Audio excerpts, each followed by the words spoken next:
Anyway, let's get into a better tax policy. Moving on from that. So Labour announced their CGT last week, Yes, or they did. CGT Light, as some people put it. So Also finally, Labour, very fair. finally Labour has formally committed to campaigning on narrow CGT, covering profits from property sales, excluding the family home and farms. So that's like their way to sort of soften this, which a lot of people have taken issue with. I'm sort of mixed on it, but ultimately I'm sort of okay with it, and I guess we'll get into that soon. Tax rate would be 28% on profits made, and the policy would come into effect from 1st of July 2027 with no retrospective application. Labour has prepared the CGT announcement with the Medicard Healthcare Initiative. The new tax revenue is earmarked to fund 3 GP visits a year for every New Zealander, which I'm a little worried about that. The specifics of it being maybe a bit too admin heavy, but I mean, look, a win's a win. Well, it's a targeted tax towards. It's a start. Yeah, it's a start. It's a start. Three GP visits a year, it's good and make a lot of difference to a lot of people. I'm wondering if they're going to do anything to address people who have disproportionate needs. Like, for me personally, 3 GP visits a year, that's probably too much, you know? Yeah, no, I mean, I did actually see, I think, I saw a comment from someone basically being like, can I get rollover with that? So is it like, you know, if I only use one of them, I can bank up the 2 for next year? Like, Yeah. And a lot of the places like that is probably more important to me, like sexual health and stuff like that, they're all free. Like, I just go to them for free. It doesn't cost me a dime. So, you know, those are the places where I'm going more than like GP. I'm going to more specialized things for certain issues or concerns that I need to sort of be more observant of. If you're young like me, make sure you go to sexual health, people. It's free. Oh, I'm just saying. hey, I mean, I totally agree with you. I mean, to be fair, I got to go back to something people don't want to talk about. I got to go get my rods reinserted next year. That's not the rods. Fun. I know, but hey, like, I can't trust myself to remember to take pills, and I am not having no babies. That's true. I mean, don't get me started on inserting rods. Fucking hell. The policy was announced abruptly and after a weekend leak and approved by the caucus in a near unanimous vote, but this follows months of internal debate on whether to pursue a broader wealth tax instead. Nicola Willis strongly criticised the policy, calling it a terrible idea and arguing it would place... I know... What a comeback. It's a terrible idea. Yeah. Name one good idea you've had. And arguing it would be place a tax burden on businesses and property investment. Hipkins, as leader of the Labour Party, challenged Luxon over his real estate portfolio. He claimed that Luxon sold 4 houses last year and made more money tax-free from doing that than he made Prime Minister's salary, and said he was happy to debate Luxon's personal finances. And I thought that was... that just stuck out to me because I remember, I don't think it was last week, I think it was the week before, I was looking at the how the ministers, the cabinet ministers, hadn't actually had a technical increase in their salary, and I was like, yeah, but they're probably making money elsewhere, so that's probably it's a win-win for them. They're probably ultimately making more, and then also getting an optics win by technically making less from their cabinet income. So yeah, that pretty much seems to be the case. He made more money last year than his entire Prime Minister's salary, so yeah. I imagine, although he'll probably just be like, no, those are my wife's houses. So actually... Well, he completely denied flipping properties, just as a concept. No apparently. one said you flip properties, sir. Wow, some people probably does, did. But that is what he did. Even if he's denying it, he did flip them. Whether or not he did that and like quickly, I don't know. Like, you might have to get into the nitty gritty of what flipping a property is, but I would argue he flipped them. These weren't places he lived in. You know, he only held them for a couple of years, I think. he also said Hipkins' $600,000 house flipping attack on me is diversion from Labour's failures. So they're still going on the attack of Labour from last administration. I don't think they need to divert from their own failures, considering you've got just an insurmountable just list of fucking failures from your 2 years in office, pretty much. So. Yeah. But, going into some of the criticisms, some financial journalists characterized Labour's CGT announcement as politically defensive and economically timid, specifically this guy, Hickey. Bernard Hickey. Bernard Hickey. I mean, surely Ben is short for Bernard, right? You can maybe argue that. No. Come on, give me that win. No. Because it excludes family home and farms, it applies to profits from investment properties. The tax would raise minimal revenue compared to broad-based CGT or wealth tax. This version will barely raise enough to fund even a fraction of the healthcare promises attached to it. Now, it would be nice to see proper modeling here, but I don't believe, for better public scrutiny, but yeah, without that, it's hard to be sure. It'd be nice to see Labour's modelling on all this, but I don't believe they've released it, or they have any plans to, I think, until next year, I believe. So we just won't know. Hickey argues doesn't tackle asset inequality since most property wealth sits in the family home, and wealthy investors can shift assets or delay sales. The richest 10% will still avoid paying anything on the bulk of their wealth, he says. Without indexing or inflation or closing loopholes, it could incentivize gaming and a deferral of sales, limiting actual collections. I think this is partly why I would be happy if this came in combo with a wealth tax. I would be more happy, even if it was like a wealth tax light as well. Like, I think those two in combination would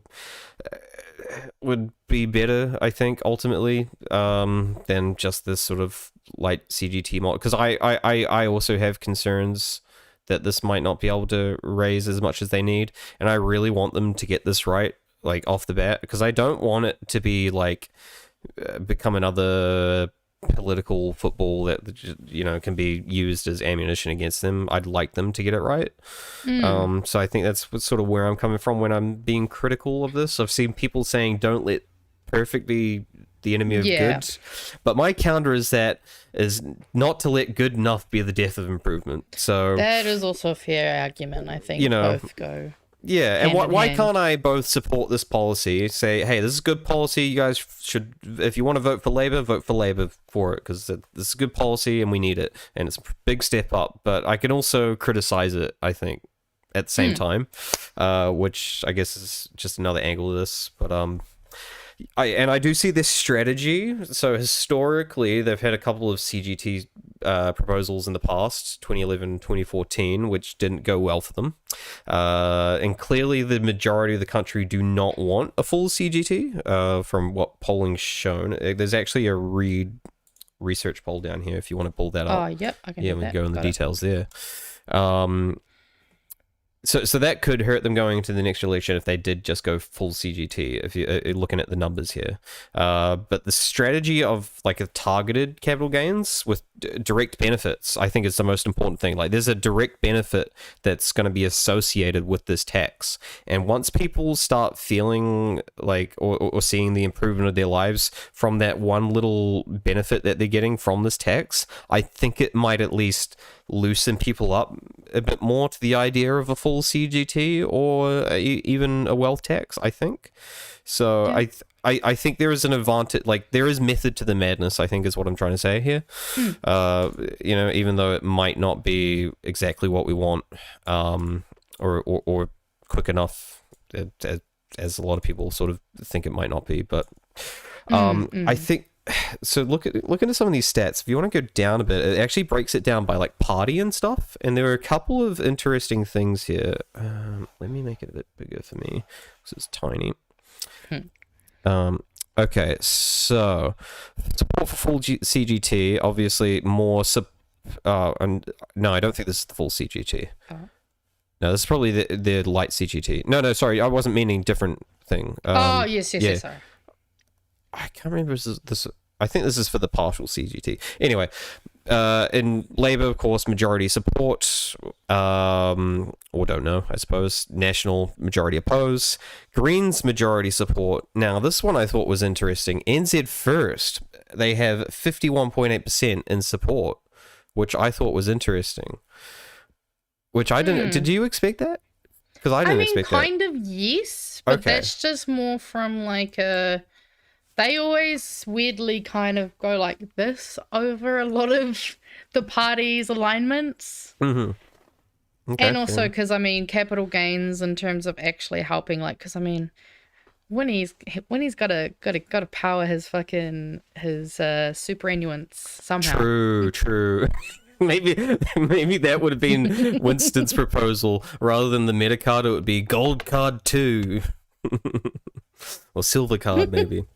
And the other interesting one was TPM, opposition, majority oppose, which I also thought was interesting. That one kind of surprises me. Yeah, I thought that one was definitely a surprise. So, I don't know what it means. Probably nothing. No, my brain just was making a sassy joke of going, oh, John Tummyheady probably owns a bunch of stuff and doesn't want to have to pay tax on it. That's true. That's probably a whole nother conversation. Anyway. Yeah. But I don't know. I just thought some of those numbers were interesting. We don't need to go absolutely too much else into it. But yeah, look, that's what we got this week. That's what Labour's running with, and it would be nice to see just a little bit more meat on that bone. Who knows? Look, well, I think they might have. Did they rule out a wealth tax? Like not even like their own, just in general, like saying who?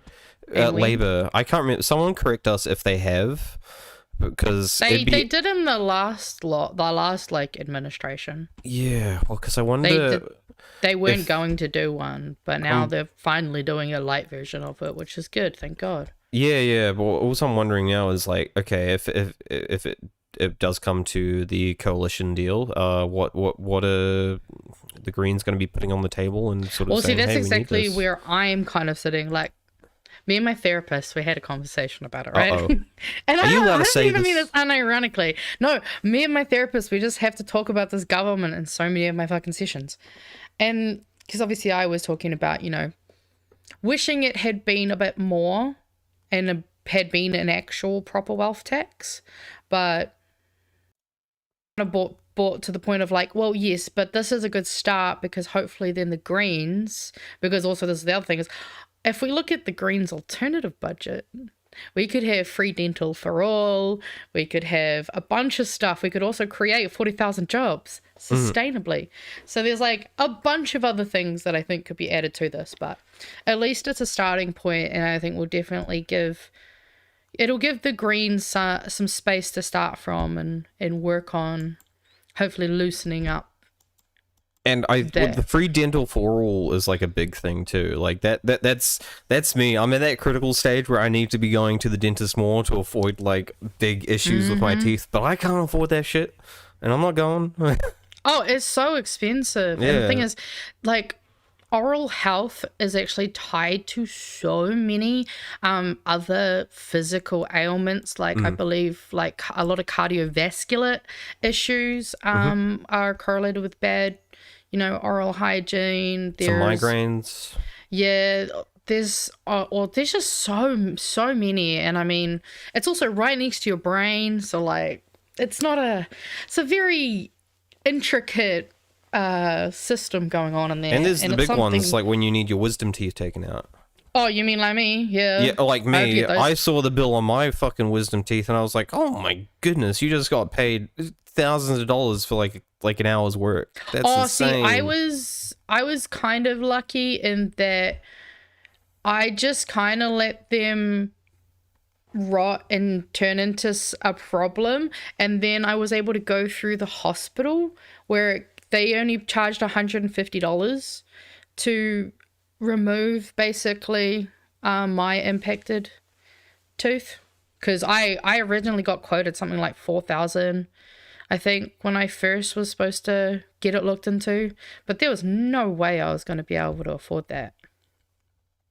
That's over a month's pay for me, so that's that's, I mean, that's insane. who the fuck can just drop 4K like that? Yeah, I don't know. It's But that's the thing, is there are so many people, you know, like in these situations, who will just let it get to a really horrible extent, and quite possibly be going and having more doctor's visits, because turns out they've got all these other health things that are happening, which are probably actually just their teeth needing to be fixed and all that kind of thing. So it's just, I feel like if they had have gone 3 free dentist visits over 3 free doctor's visits, I would actually be more excited, I think, about that too. I would be like, yo, we on, let's go. Yeah. Like, my last GP trip cost me like $50, maybe less, actually. I think which isn't terrible compared to some places. Yeah. Like, that was fine. Some places charge like $80, which is great.